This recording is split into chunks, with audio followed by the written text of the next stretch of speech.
Today we are taking a look at these pet wipes.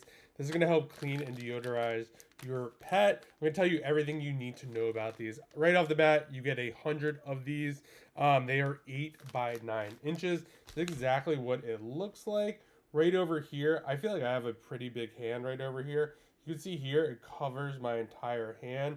Even I'm trying to hold the whole thing out right over there. So you don't have to worry about these. Sometimes you get these and they're too small. You can see here, these do not rip easily either, which is really, really nice. People always want to know, is this good for, pets that have sensitive skin? And it is. This is kind of what it's designed for. This is kind of how the package opens right over here. We have a little seal right over here that will stay that way as well. So you don't have to worry about the wipes getting dried out. It's kind of has like double protection there. It's just not here. You also have this as well. I like these. They're not too wet. Some of these that I've gotten in the past are just way too wet.